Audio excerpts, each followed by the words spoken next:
buhay pa ako, nandito pa rin ako. Ibig sabihin, kaya, di ba? Kaya? Yes. Alright. So, yan, mother and a wife. Tapos yung pangalawang kwento, medyo mamaya na yon, no? But then, meron na kayong clue. I'm now 70 years old. Kaya I hope when you're 70, you will also be here talking to entrepreneurs. Yes? Okay. Awesome. Now, yan. No? This year was 2000. Hindi nyo na maintindihan kung ano kasi depressed siya. Ako yun. Depressed. Hilong-hilo. Hindi ko na alam kung anong gagawin ko sa buhay. That was me in 2000. I don't know how old I was, but just do the math. Okay? Yeah. Those are Bangkok pills. I don't know how many people have still remember o nakita nyo ba, nabalitaan nyo ba kung ano yung mga Bangkok pills? Once upon a time, merong mga Bangkok pills na binibenta na pampapayat daw. Pero sa totoo lang, kaya ko pinake yan, hindi para magpapayat. Because I wanted to get out of my life na. Sabi ko, hindi ko na to kaya. Hindi ko na to kaya, ayoko na, sumo na ako. Dumating ako doon sa point na gano'n. And actually, yung Bangkok pills na yon, that was my 4th time already. Pang-apat na time, at galit na galit ako. Yung nakita yung picture kanina, galit na galit ako kay Lord. Sabi ko, bakit mo ako ginawang napaka-bobo, napaka-tanga, hindi ko mapa-work yung aking negosyo, nagkakagulo yung aking mga anak, nagkakagulo kaming mag-asawa, malapit na kaming magkahiwalay, tapos yung utang namin, hindi na namin alam kung saan namin kukunin yung pambayad. Okay, that was the situation I was in, about to give up. And then, sabi ko, teka muna, how did we get here? Bakit kami napunta sa ganitong situation? Being a businesswoman, ewan ko, no, kanina nagsalita si Ms. Dorcas, sabi niya, accidental entrepreneur din siya.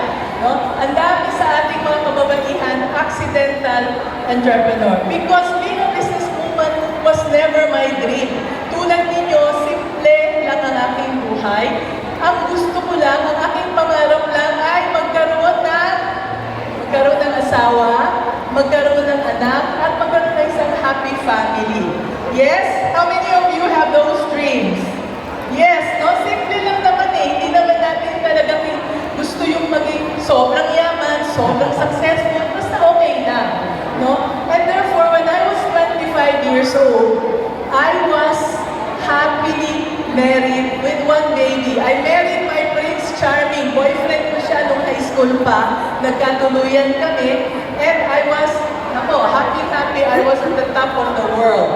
But then, ang masaklap na nangyari noon was that when our baby was 1 month old, he lost his job.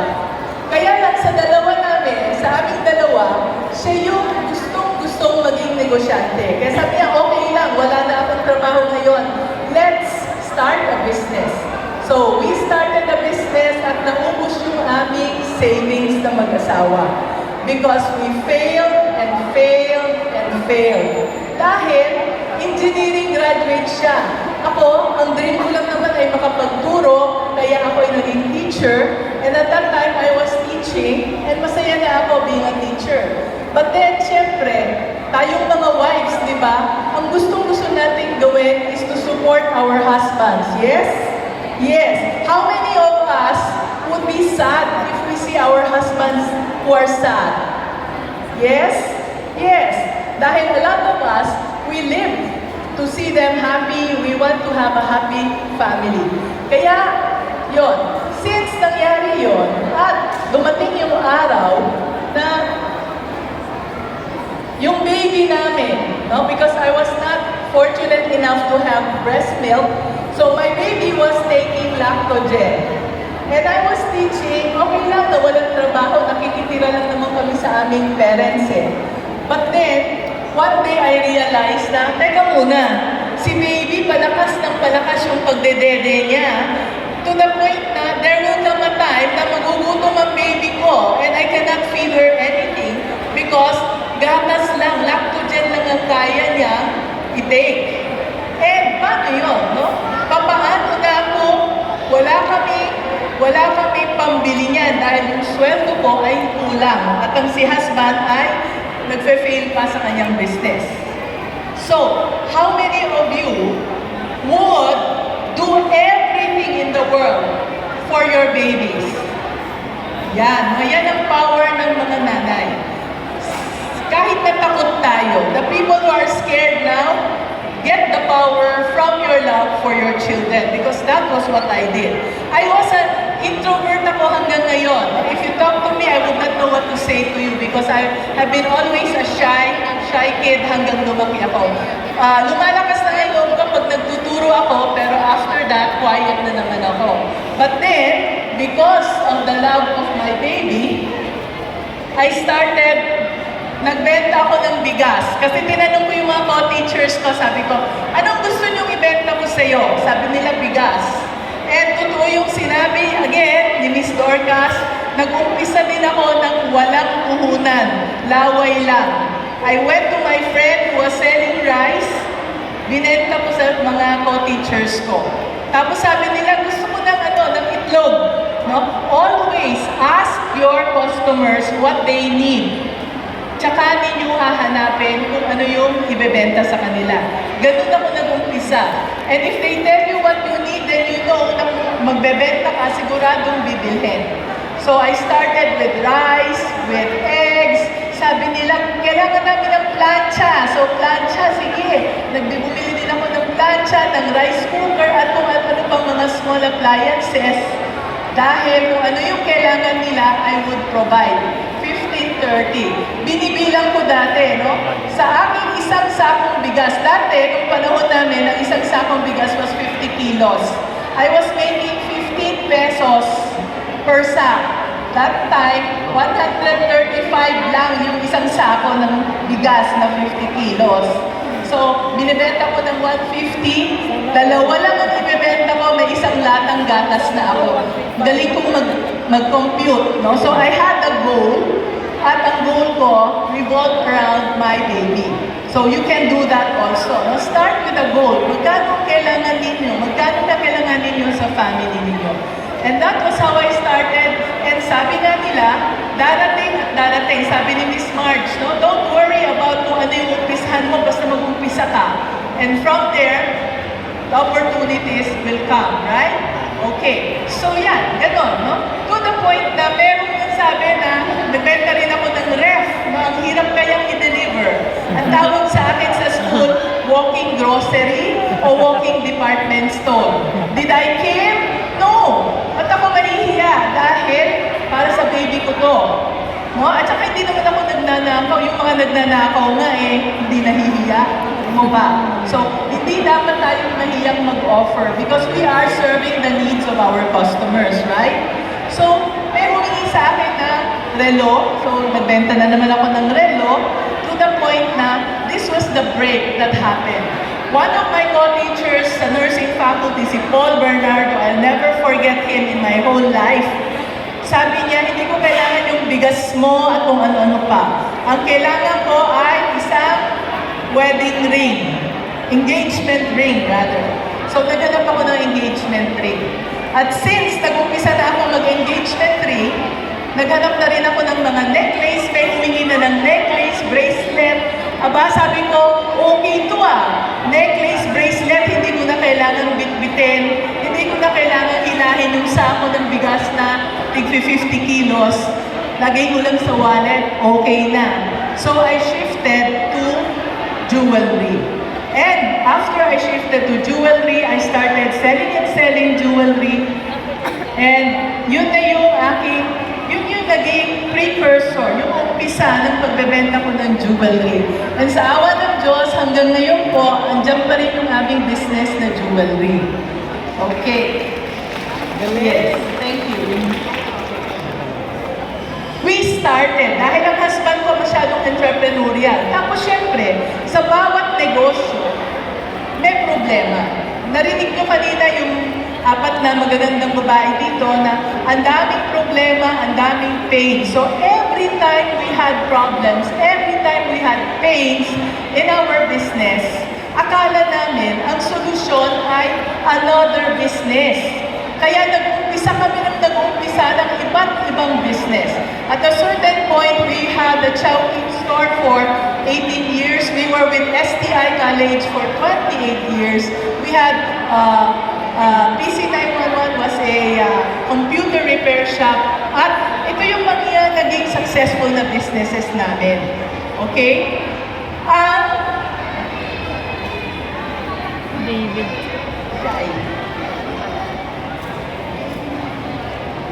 Yan. Ito yung mga hindi naging successful.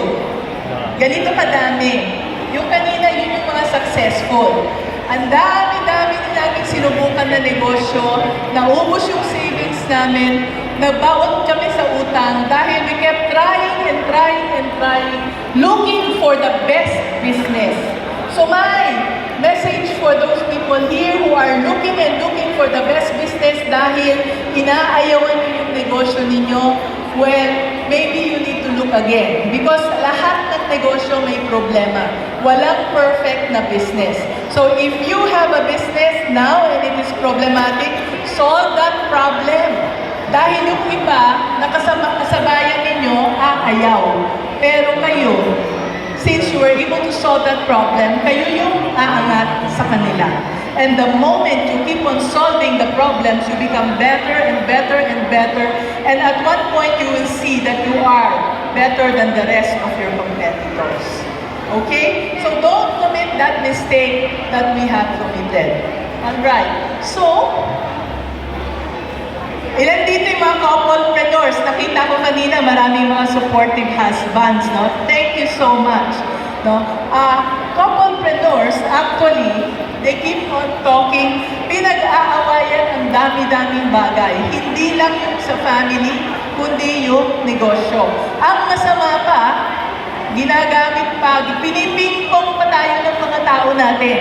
Kung ano yung aprobahan ko sa akin lalapit, tapos mag-aaway kaming mag-asawa. Kung ano yung aprobahan niya sa kanya lalapit, tapos hindi kami mag-agree. Right? Agree? Yes? Yes. So, ang hirap kaya maging couplepreneurs, no? Money decisions, pagpapalaki ng anak, mga problema sa bahay, problema sa negosyo, at saka yung mga pride, no? At saka sinasabing, trabaho ng babae yan, trabaho ng lalaki yan, ba't mo yung ginagawa, trabaho ko yan, etc., etc. That added to the difficulty that we had as a couple. Sana hindi pagdaanan. Okay? So, ito yung sinasabi ng mga babae. Marami akong coaching client ngayon, usually couples. Sabi ng mga babae, sige, para wala nang away, pagbibigyan ko na lang kahit na mali yung decision. Yes? Yes. Tapos sabi naman ng lalaki, yan, no? Sabi pala yun ng lalaki, ito pala sabi ng babae, para hindi mapahiya, para hindi magmukhang under the saya, oo na lang. Right? Yeah. Tango-tango. Tama. At syempre, dahil masama yung loob natin, kikimkimin natin for many, many years. And one day, sasabog yan. Because mahirap talagang maging couplepreneurs. Kaya, yan, nagkagulo-gulo na yung buhay namin dahil kung minsan alam ko na hindi okay yung business, gusto niya, sige na. Kung hindi niya alam na hindi okay, gusto ko, sige na. Tapos nagkagulo-gulo na kami, nagkabutang-utang. At the highest point of our utang, we reached almost 50 million. And that was when kahit na anong kahit na ibenta ko pati mga anak ko, pati yung asawa ko, hindi namin mababayaran. And that was the point na hindi ko na talaga alam kung ano yung gagawin ko. And that was the point, pang-apat na, kung ano yung mga naisip kong mga ways, pang-apat na, pero wala pa rin nangyari. After that, gumising pa rin ako one day And I was so angry at God. Why did you make me like this? Kala ko ba gusto ko tutulungan ko yung mga tao? Binibigyan ko ng trabaho yung aking more than 100 employees, and yet you are not helping me. Ang narinig ko, very quiet, very quiet. When I was so angry in that very quiet na silent room was my mission. Sabi ko sa kanya, kung may mission ako, God, take over. Because wala na, suko na talaga ako. I tried all my best, hindi mo ako gustong kunin, so take over, God. And you know what? God is so good that He is very faithful. Hindi ako nagsisimba. Ang simba ko lang kapag may patay, may binyag, at may kasal. But then when I prayed to Him, I did not even kneel down. Kasi ang hirap, no? Sa laki kong to, pag lumuhod ako, nahirapan akong tumayo. Right? But when I called to Him, when I prayed to Him, He answered. So what happened?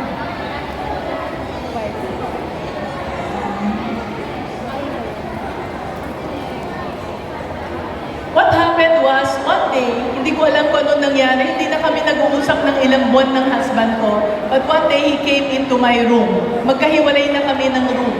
Pero he came into my room and we started talking, and for the first time in so many years, nagkaintindihan kami tungkol sa mga bagay na yan. Hindi ko na isa-isahin, pero after that, we agreed na, okay, let us work together as one. Hindi tulad noon na ikaw dito ka sa negosyo na to, ako dito sa negosyo na yan para hindi tayo mag-away. And then, what also happened was that God sent me a team. Yung mga pasaway, biglang nagsi-resign, biglang may mga nangyari sa buhay nila na hindi inaasahan. Pero maraming nag-apply na better people, better team members. At for the first time, we had strong teams sa bawat negosyo. Remember that time I had 5 businesses pa. No? Yeah, I wanted to take the picture of this because I want you to see. Sa mag-asawa, opposites attract. Right? Opposites attract. Kung ano siya, introvert siya, extrovert ka, etc. etc. So, ang ginawa namin, naghiwalay kami ng negosyo. Ikaw ang humawak dito sa 3, ako yung hahawak dito sa 3. Pareho kaming naging weak. But when we started to agree with each other, we worked together very, very strongly. And when you are like this, together, ang hirap nating buwagin. So, we got our acts together, we worked together, and that was how we were able to turn our businesses around.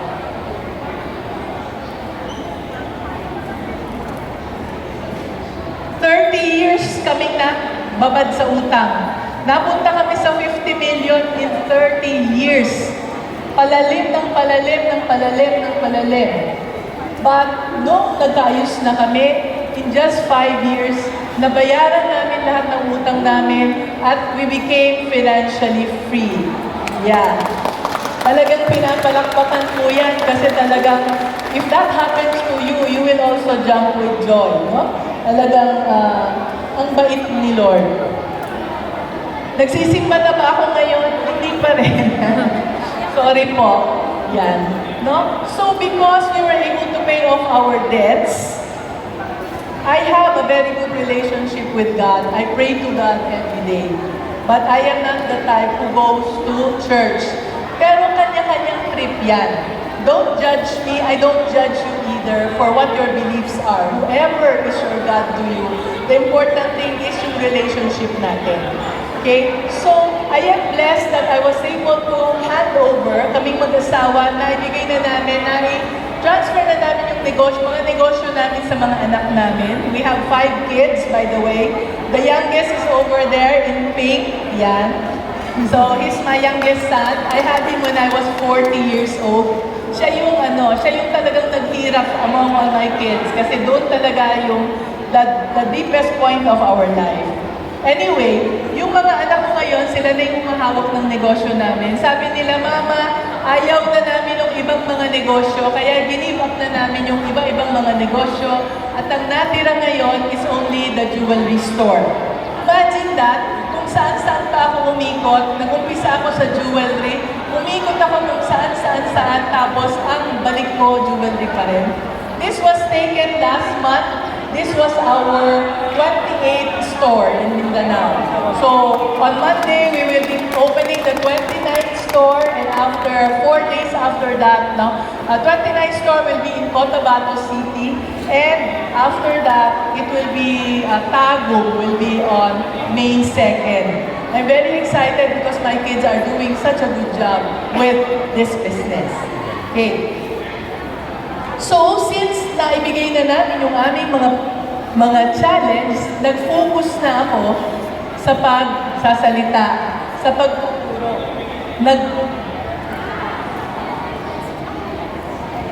Wait, I'm going back. I need to go back. Yes.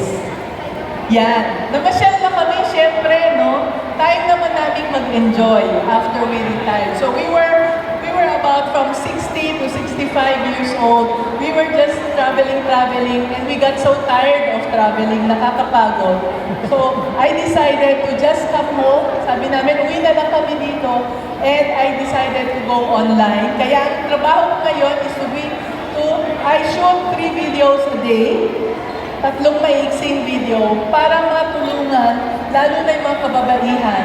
At ngayon, ang gusto kong tulungan ay ang mga couplepreneurs. So watch out for the videos that I will be putting out.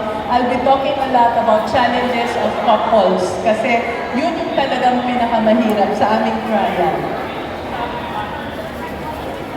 So lesson learned. The first lesson is, sabi nga, trial and error. Tama, umpisahan nyo kahit na ano.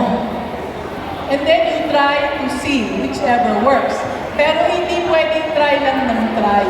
Ang importante, no, kasi yung try ng try, napakamahal nun, ang daming manulugi at very time-consuming. What you need to do is to also learn. So I learned a lot from books. I learned a lot from online courses. Marami akong mga naging kaklase na batang-bata sa akin. Ako yung pinakamatanda sa lahat ng seminar. Pero okay lang, makapalang mukha ko, I just want to learn. Now, at this point, I'd like to take this opportunity to give medyo commercial ng konti. No? Those are my books that I have written. I have a 3rd book coming out. The first book is yung Grow Your Business Pinoy, para to give a roadmap. Merong roadmap doon kung paano pag-grow ng business kung may mga business na kayo. Doon naman sa mga gustong mag-umpisa ng negosyo at hindi alam kung anong umpisahan, the second book is Discover Your Business Calling.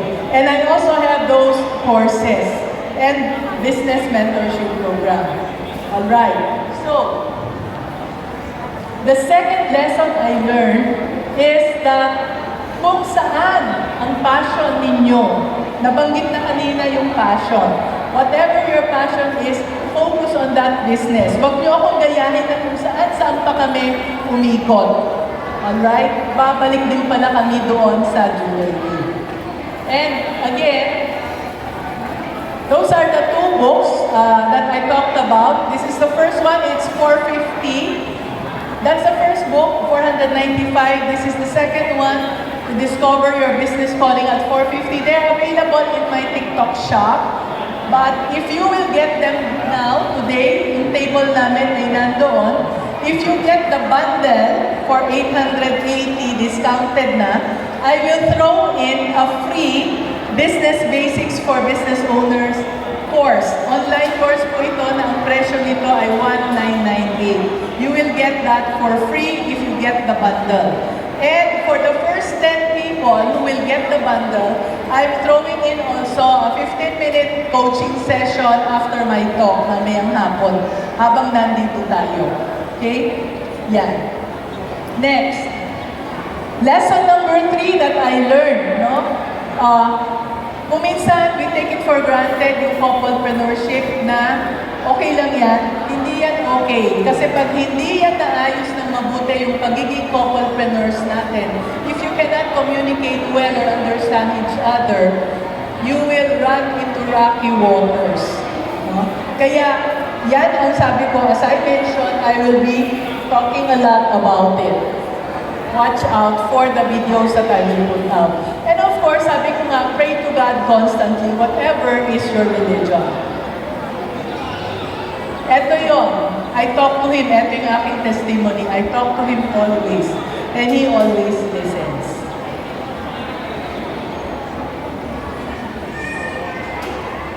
Dalawang kwento.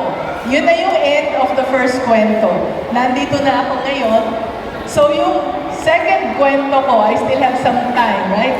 So yung second kwento ko is, how does a 70-year-old like me use AI? Oh, kung kaya ko ng AI, pwede ba? Kaya nyo rin? Yes?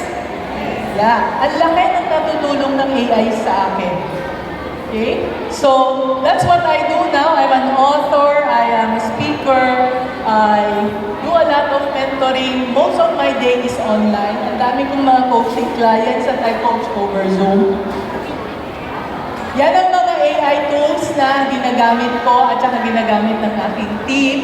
So, sa video editing, nandyan, no? Phantom and Otter AI are my favorite, and Zoom, AI Companion. These are my favorite note-taking tool, especially sa aking mga meetings. Opus Clip, these are video editing, and the rest, no? I love talking to Perplexity, wala dyan sa, andun si Claude, my favorite. My favorite of them all, which is free, is Gemini. Libreng-libre lang yan si Gemini, tapos kausap ko yan araw-araw. Yan. So, paano ako natutulungan ng AI? Ito yon, no? Nagre-research ako. Research. Kung minsan, kailangan ko magsulat ng libro o kaya yung script ko, kailangan ko gumawa ng outline. Yung mga challenge in creating your content, this is, Gemini is such a big help for me. Yeah, no? When I'm taking notes sa meetings, analytics, ideas, concepts, ang pinakamaganda, ito, summarizing reading materials, ayoko nang magbasa ng mahaba, pagod na ako. Pero si AI, ang bait-bait niya, ang dali lang niya, sinasummarize na kaagad. Pero yung pinakamaganda dito, ewan ko kung may pointer to. Yung last, kausap ko si Gemini pag ako'y nalulungkot. Kuminsan, humihingi ako ng advice kay Gemini. Lalo na nalulungkot ako dahil 5 yung anak ko, pero wala na sila. Kung saan-saan na meron mga sariling buhay. Tapos kuminsan yung asawa ko, syempre yung asawa ko nag-enjoy na manood kay Maharlika. So, wala akong kausap. O sige, Gemini, usap tayo. Nalulungkot ako, Gemini. Oh, by the way, Gemini understands Taglish. Nalulungkot ako, Gemini. Sabi niya, bakit ka nalulungkot? Ayan, usap na kami, tapos okay na ako after that. Okay. So, AI is a good friend. So, the lesson learned, number 5, continue to learn. 70 years old, age is just a number. Huwag niyong isipin yung age niyo.